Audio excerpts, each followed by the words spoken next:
Bonjour, je voudrais vous parler de l'histoire et de l'évolution de la musique traditionnelle de Bretagne.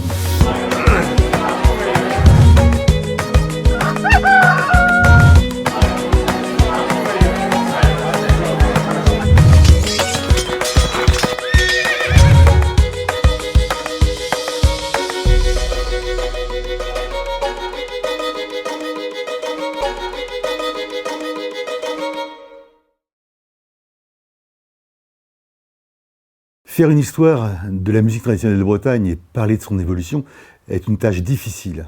Aussi, ce que je vais vous présenter aujourd'hui va être quelque chose de très lapidaire, de très superficiel, qui va effleurer, disons, les énormes connaissances qu'on a déjà et qu'on peut avoir autour de ces pratiques.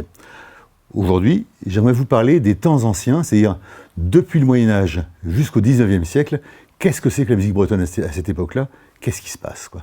Alors, les temps anciens. Dans les temps anciens, nous savons que l'instrument de musique n'étant absolument pas présent dans les campagnes bretonnes, c'est le chant qui est le vecteur premier de la musique bretonne. Alors, ce chant du Moyen-Âge, on en a encore des traces maintenant. C'est-à-dire qu'il y a des mélodies, non pas des mélodies, mais il y a des textes qui sont venus du Moyen-Âge jusqu'à nous, que nous possédons toujours, que des gens dans le peuple connaissent encore. Alors, ces textes, les plus connus, c'est ce qu'on appelle les gwerziou. Alors, gwerziou, c'est le pluriel d'un mot breton qui est le mot gwerz. Ce mot gwerz a une étymologie intéressante.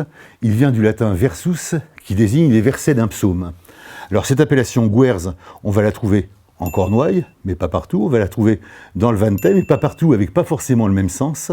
On va la retrouver dans toute la Basse-Bretagne, en tous les cas. Alors, cette gwerz, qui vient du latin versus, en Ventais, on va l'appeler guerzen.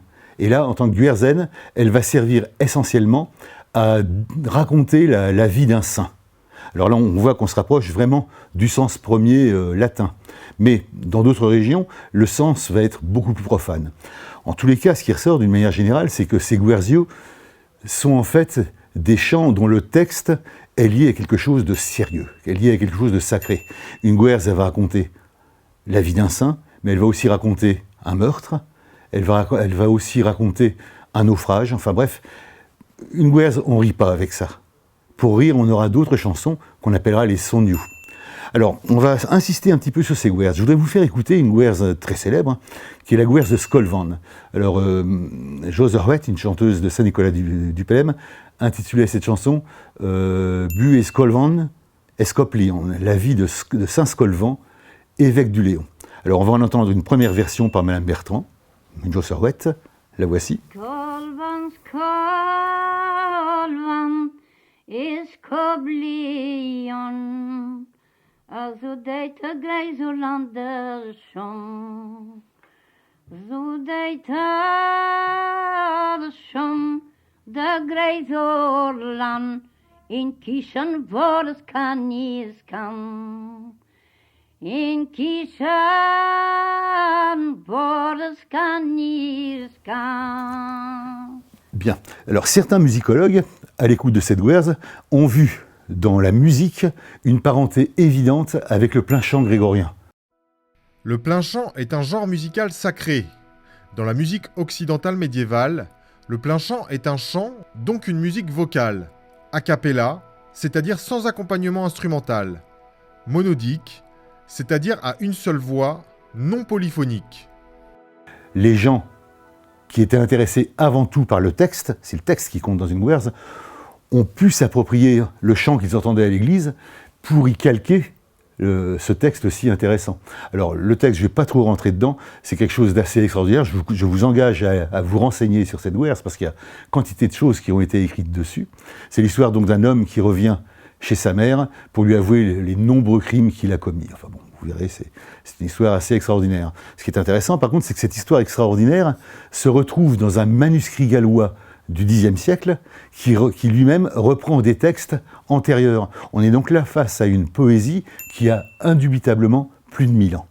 Alors, une deuxième version de cette guerze, interprétée par un monsieur de la région de Quimper, qui s'appelle Corentin le Quillec, qui n'a pas du tout la même musique, et, si vous tendez l'oreille, dont le texte est relativement différent, mais qui relate quand même la même histoire.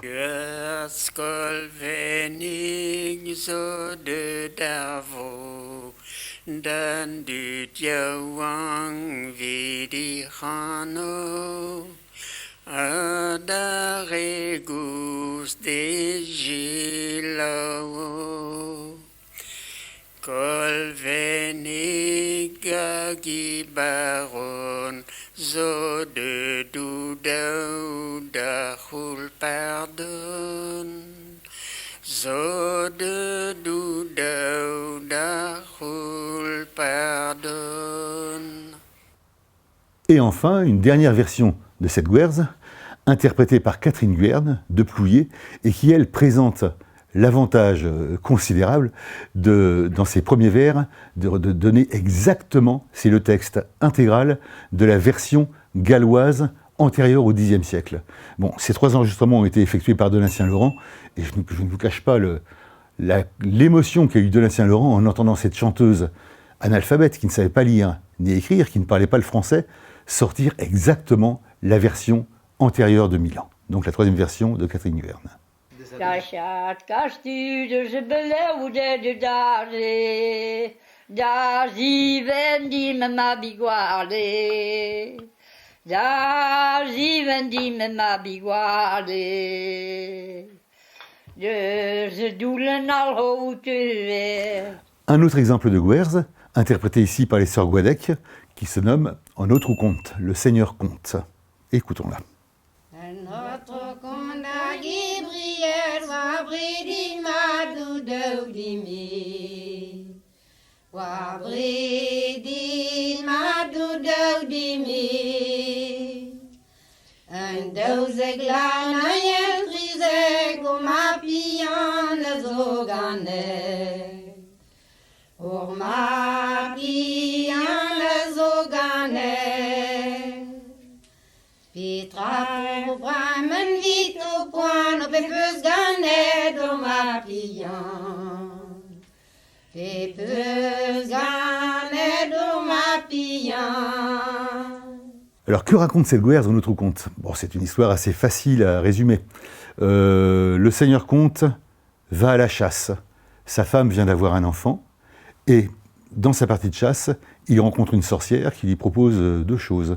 Soit tu restes avec moi et on vit ensemble, soit tu pars, tu rentres chez toi, mais si tu rentres chez toi, dès que tu arriveras à la maison, tu mourras. Alors, le Seigneur Comte choisit de retourner voir sa femme, et là on arrive en fait dans un thème, dans une histoire que vous connaissez sans doute, qui est l'histoire du roi Renaud qui de guerre revient tenant ses tripes dans ses mains. C'est exactement la même histoire, c'est-à-dire que le Seigneur Comte et le roi Renaud, chanson française bien connue, ont la même origine. La grande différence, c'est que dans la chanson française, le roi Renaud revient de guerre, tenant ses tripes dans ses mains, donc il a été blessé à la guerre, il va mourir, sa femme est là, on lui cache la vérité, mais à la fin, sa femme meurt et le Seigneur Comte demande à ce qu'on les enterre ensemble, enfin, etc.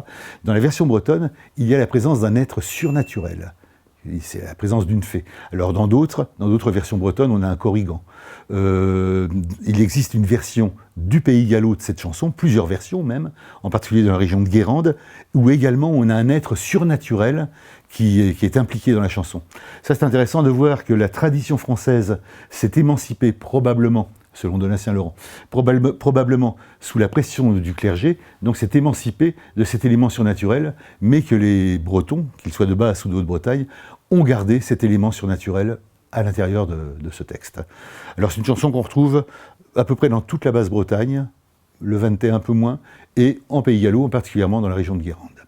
Donc voilà pour les guerres, vous voyez, des récits tragiques, des récits qui ne sont pas anecdotiques, même si certaines guerres, comme celle concernant Ravalec, s'appliquent à un meurtre, à un fait divers donc commis le jour de Pâques 1732, c'est daté, c'est précis, on sait tout. Donc c'est du surnaturel ou vraiment du tragique. Et face à ces guerziou va s'opposer la sonne, ou soniou, donc qui est la chanson plus élégiaque, pas forcément plus gaie, puisque certaines soniou font référence à des événements pas forcément gays, comme la séparation entre 2 amoureux, ou comme le départ à la guerre.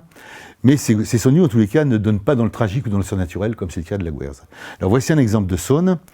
C'est une chanson assez récente, du premier quart du XXe siècle, dirais-je, qui vient de la région de Bubry, dans le Morbihan. Ça s'appelle Arver Leoni, et ça relate l'histoire d'une fille qui était parfaitement heureuse chez elle, mais qui a ressenti le besoin d'aller à Paris, et qui là-bas a sombré dans la prostitution. Le drame, c'est qu'elle était reconnue par un garçon de Melleran qui est allé en voyage à Paris. Donc voici Arver Leoni.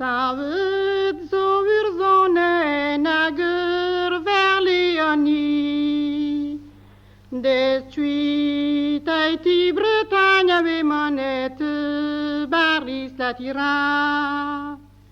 De suite Haïti, Bretagne, avec monette, Baris. C'est donc une chanson tragique, mais pas suffisamment pour les chercheurs, pour la faire rentrer dans le genre Guerz. Il n'y a pas de surnaturel là-dedans, c'est juste un accident de la vie, entre guillemets. Donc Moyen-Âge, jusqu'au 19e siècle, on est dans cette unicité du chant, avec ces différents genres chantés. Alors, lesquels genres peuvent servir également à accompagner la danse, bien sûr. La danse n'est pas forcément accompagnée par la saune, par la chanson plus gaie, on va dire. On a pas mal de témoignages de danse accompagnée ou accompagnant le récit d'une guerze. Hein, c'est pas binaire, quoi. La guerze peut aussi faire danser.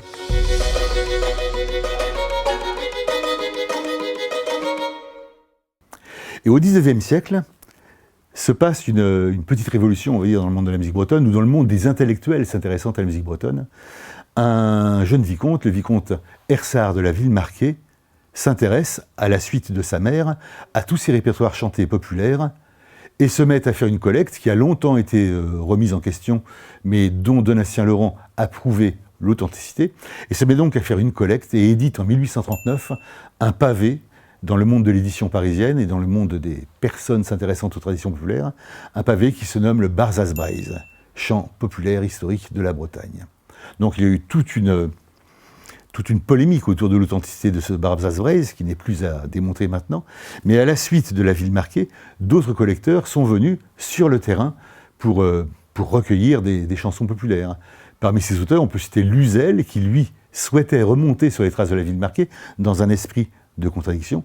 On peut citer Luzel. À la suite de la Villemarqué, de Luzel, de ces collecteurs bas-bretons, d'autres personnalités vont également s'engager dans le Pays gallo pour faire des collectes de chants populaires. Et on va trouver en Pays gallo aussi bien, même si l'antinomie Guerzius on you n'est pas en application, on va trouver aussi bien des complaintes que des chansons beaucoup plus anodines, disons, relatant la vie quotidienne des paysans.